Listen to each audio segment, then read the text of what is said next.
ಸ್ನೇಹಿತರೆ ಎಲ್ರಿಗೂ ನಮಸ್ಕಾರ. ನಾನು ನಿಮ್ಮ ಅಭಿಷೇಕ್ ಮಾತಾಡ್ತಾ ಇರೋದು.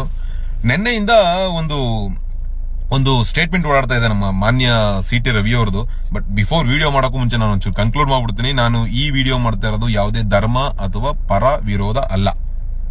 ಸೊ ನಿನ್ನೆ ಸಿ.ಟಿ. ರವಿ ಅವರು ನೀಟ್ ಎಕ್ಸಾಮ್ದು ಏನೋ ಪರ ವಿರೋಧ ಅಂತ ಒಂದು ಹೋರಾಟ ಮಾಡಬೇಕಾದ್ರೆ ನೆನ್ನೆ ಒಂದು ಸ್ಟೇಟ್ಮೆಂಟ್ ಮಾಡಿದ್ದಾರೆ. ಏನಂತ ಅಂದ್ರೆ, ಮುಲ್ಲಾನಿಗೂ ನೀಟ್ ಎಕ್ಸಾಮ್ಗೂ ಏನ್ ಸಂಬಂಧ? ಆ ಮುಲ್ಲಾನ ತಲೆ ಹೊಡೆದ್ರೆ 2 ಅಕ್ಷರ ಇಲ್ಲ, ಅವನು ಬಂದು ನೀಟ್ ಎಕ್ಸಾಮಿನೇಷನ್ ಹಗರಣದಲ್ಲಿ ಏನು ಹೋರಾಟ ಮಾಡ್ತಾನೆ ಅಂತ.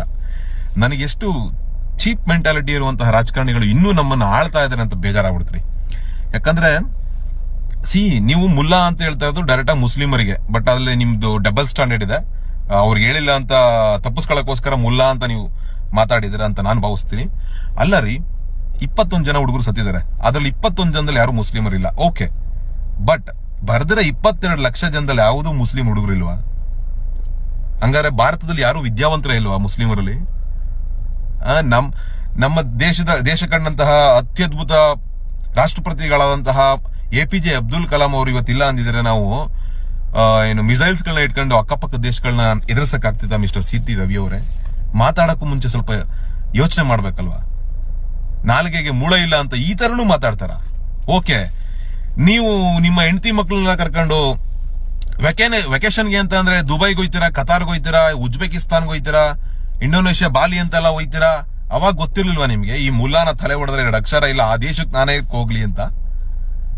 ಮೊನ್ನೆ ಅಷ್ಟೇ ನಮ್ಮ ದೇಶದ ಘನವೆತ್ತ ಪ್ರಧಾನಮಂತ್ರಿಗಳು ಇಂಡೋನೇಷ್ಯಾಗೆ ಹೋಗಿ ಅಲ್ಲಿನ ಒಂದು ಪುರಸ್ಕಾರ ಪ್ರಶಸ್ತಿಯನ್ನ ಸ್ವೀಕಾರ ಮಾಡಿದಾಗ ಬಿಟ್ಟಿ ಪ್ರಚಾರ ತಗೊಂಡ್ರಿ. ವಿಶ್ವಗುರು ನಮ್ಮ ಮೋದಿ, ವಿಶ್ವ ಕಂಡ ಅತ್ಯದ್ಭುತ ನಾಯಕ ನಮ್ಮ ಮೋದಿ ಅಂತ. ಅವತ್ತು ನಿಮ್ಗೆ ಗೊತ್ತಿರ್ಲಿಲ್ವಾ ಈ ಮುಲ್ಲಾನಿಗೆ ತಲೆ ಹೊಡೆದ್ರೆ 2 ಅಕ್ಷರ ಇಲ್ಲ, ಆ ದೇಶಕ್ಕೆ ಹೋಗಿ ನಾನು ಯಾಕೆ ಸ್ವೀಕಾರ ಮಾಡಬೇಕು ಅಂತ? ಮೊನ್ನೆ ಅಷ್ಟೇ ಇರಾನ್ ಮತ್ತೆ ಅಮೆರಿಕ ಯುದ್ಧದಲ್ಲಿ ಬಿಟ್ಟಿ ಪ್ರಚಾರ ತಗೋತಾ ಇದ್ರಿ. ಮೋದಿ ಒಂದು ಮಾತು ಹೇಳಿದಕ್ಕೆ ನಮ್ಗೆ ಇರಾನ್ ಅವರು ಪೆಟ್ರೋಲಿಯಂ ಉತ್ಪನ್ನಗಳನ್ನ ಕಳಿಸ್ಕೊಡ್ತಾ ಇದಾರೆ ಅಂತ.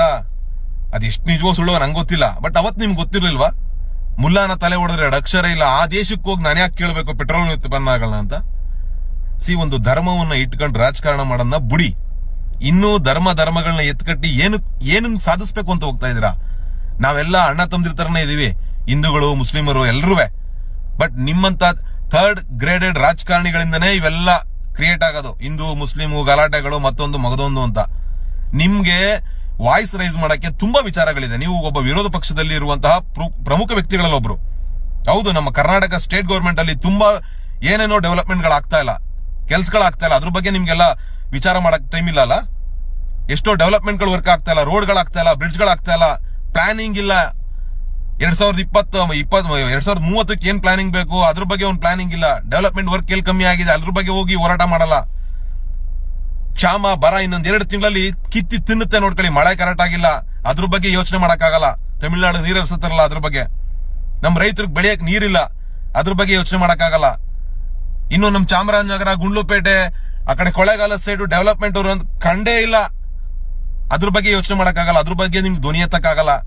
ಇನ್ನು ಎಷ್ಟೋ ಸರ್ಕಾರಿ ಶಾಲೆಗಳ ಕಟ್ಟಡಗಳೆಲ್ಲ ಬಿದ್ದೋಗ್ತವೆ, ಅದ್ರ ಬಗ್ಗೆ ಯೋಚನೆ ಮಾಡಕ್ಕಾಗಲ್ಲ, ಅದ್ರ ಬಗ್ಗೆ ಧ್ವನಿ ಎತ್ತಕ್ಕಾಗಲ್ಲ. ಬರೀ ನಿಮಗೆ ಧರ್ಮಗಳನ್ನೇ ಎತ್ಕಟ್ಬೇಕು. ಹಿಂದೂ ಮುಸ್ಲಿಂ ನಿಮ್ ಬೆಳೆ ಬೇಯಿಸ್ಕೋಬೇಕು. ನೋಡಿ, ಹಳೇ ಕಾಲದ ರಾಜಕಾರಣ ಹೋಯ್ತು. ಯಾರೋ ಪಟ ಚಡ್ಡಿ ಹಾಕೊಂಡು ಕಟ್ಟೆ ಮೇಲೆ ಕುಂತ್ಕೊಂಡು ಡಿಸೈಡ್ ಮಾಡ್ತಿದ್ರಲ್ಲ, ಅವ್ನ್ ಗೌಡ ಹಾಕಲ್ಲ ಅವ್ನ್ ಓಟ್ ಹಾಕೋ, ಇವ್ನ್ ಸಾಬ್ರಕಲ್ಲ ಇವ್ನ್ ಓಟ್ ಹಾಕೋ. ಆತದ ರಾಜಕಾರಣ ಈಗಿಲ್ಲ ಮಿಸ್ಟರ್ ಸಿ.ಟಿ. ರವಿ ಅವರೇ. ಪ್ರತಿಯೊಬ್ರು ಪ್ರಜ್ಞಾವಂತರಾಗಿದ್ದಾರೆ, ಪ್ರತಿಯೊಬ್ರು ಯೋಚನೆ ಮಾಡ್ತಾರೆ ಯಾರು ಸರಿ ಯಾರು ತಪ್ಪು ಅಂತ. ಅಷ್ಟಿಲ್ದೇನೆ ಇವತ್ತು ನಿಮ್ಮ ಧರ್ಮೇಂದ್ರ ಪ್ರಧಾನ್ ರವರು ರಾಜೀನಾಮೆ ಕೊಡ್ತಿರ್ಲಿಲ್ಲ. ಈಗೋ ಇಷ್ಟು ದಿನ ಬೇಕಾಗಿತ್ತಾ? 28 ದಿನ ಬೇಕಾಗಿತ್ತಾ ನಿಮ್ಗೆ ಆ ಧರ್ಮೇಂದ್ರ ಪ್ರಧಾನ್ ರಾಜೀನಾಮೆ ಕೊಡಕ್ಕೆ? ಒಬ್ಬ ಘನವೆತ್ತ ಪ್ರಧಾನಮಂತ್ರಿಗಳು ಅದ್ರ ಬಗ್ಗೆ ನೀಟ್ ಎಕ್ಸಾಮ್ ಹೋರಾಟದ ವಿರೋಧ ಬಗ್ಗೆ ಒಂದು ವಿಡಿಯೋ ಮಾಡಕ್ಕೆ 27 ದಿನ ಬೇಕಿದ್ದ? ಯಾಕೆ ರಾತ್ರಿ ಇನ್ಸ್ಟಾಗ್ರಾಮ್ ಅಲ್ಲಿ ಬಂದ್ಬಿಟ್ರು ಲೈವ್ ವಿಡಿಯೋ ಮಾಡ್ಕೊಂಡು? ಅವ್ರಿಗೂ ಗೊತ್ತಾಯ್ತು ಅನ್ಸುತ್ತೆ, ನಿದ್ದೆ ಬಂದಿಲ್ಲ ಅನ್ಸುತ್ತೆ ಮೇ ಬಿ. ಬಿಡ್ರಪ್ಪ, ಈ ಜೆನ್ಸಿಗಳು ಬಿಡಲ್ಲ ನಮ್ನ, ಈ ಕಾಕ್ರೋಚ್ಗಳು ಏನಾರು ಒಂದ್ ಮಾಡೋಣ ಅಂತ. ಅದ್ರಲ್ಲಿ ಅರ್ಥ ಏನಾಯ್ತು ಹೇಳಿ? ಮೀಡಿಯಾಗಿಂತ ಸೋಷಿಯಲ್ ಮೀಡಿಯಾನೇ ಸ್ಟ್ರಾಂಗ್ ಅನಿಸ್ತು. ಹಿಂಗೆ ಇನ್ನೂ ಧರ್ಮಗಳನ್ನ ಇಟ್ಕೊಂಡು ರಾಜಕಾರಣ ಮಾಡ್ಬಿಡಿ ಸಿ.ಟಿ. ರವಿ ಅವರೇ. ಅಂಡ್ ಎಲ್ರಿಗೂ ಕೂಡ ಇದನ್ನ ಬಿಜೆಪಿ ಸಿ.ಟಿ. ರವಿ ಅಂತ ಹೇಳ್ತಾ ಇಲ್ಲ, ಆ ತರದ ಸ್ಟೇಟ್ಮೆಂಟ್ ಗಳು ಕೊಟ್ರೆ ಯಾವ ಪಕ್ಷದಾರು ಅಷ್ಟೇ ಅದನ್ನ ವಿರೋಧ ಮಾಡೇ ಮಾಡ್ತೀವಿ. ಅದು ತಪ್ಪು. ಯಾಕಂದ್ರೆ ಬೆಳೆಯುವಂತಹ ಸಮಾಜಕ್ಕೆ ನಿಮ್ಮಂತ ಪ್ರಬುದ್ಧವಾದಂತಹ ರಾಜಕಾರಣಿಗಳು, ನಿಮ್ಮಂತ ಎಕ್ಸ್ಪೀರಿಯನ್ಸ್ ಇರೋರು ಸಮಾಜವನ್ನ ತಿದ್ದುವಂತ ಕೆಲಸ ಮಾಡಬೇಕು. ಈ ತರ ಇನ್ನೂ ಹಳೆ ಕಾಲದ ರಾಜಕಾರಣ ಮಾಡ್ಕೊಂಡು ಧರ್ಮಗಳನ್ನ ಎತ್ಕಟ್ಟುವಂತ ಕೆಲಸ ಮಾಡಬೇಡಿ. ದಯಮಾಡಿ ನಿಮ್ ಕೈ ಮುಗಿತೀನಿ, ತಿದ್ಕೊಳ್ಳಿ ಇದನ್ನ.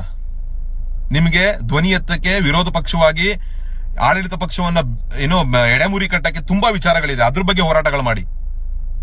ಬಟ್ ಸ್ಟಿಲ್ ಇವತ್ತು ಧರ್ಮೇಂದ್ರ ಪ್ರಧಾನ್ ರವರ ರಾಜೀನಾಮೆ ಇಡೀ ದೇಶಕ್ಕೊಂದು ಮಾದರಿ. ಯಾರೇ ಆಗ್ಲಿ ತಪ್ಪು ಮಾಡಿದವ್ರಿಗೆ ಶಿಕ್ಷೆ ಆಗೇ ಆಗತ್ತೆ, ಅದರಲ್ಲೂ ಹೋರಾಟಕ್ಕೆ ಫಲ ಅನ್ನೋದು ಇದ್ದೇ ಇರ್ತದೆ. ಸೊ ಇವತ್ತು ನಡೆದಿದ್ದು, ಈ 28 ದಿನಗಳ ಕಾಲ ನಡೆದಿದ್ದು, ನೀಟ್ ಎಕ್ಸಾಮಿನೇಷನ್ ವಿರುದ್ಧ ಹಗರಣದ ವಿರುದ್ಧ ನಡೆದಿದ್ದು ಒಂದು ಅತ್ಯದ್ಭುತ ರ್ಯಾಲಿಗಳಲ್ಲಿ ಒಂದು. ಅದಕ್ಕಿದೆ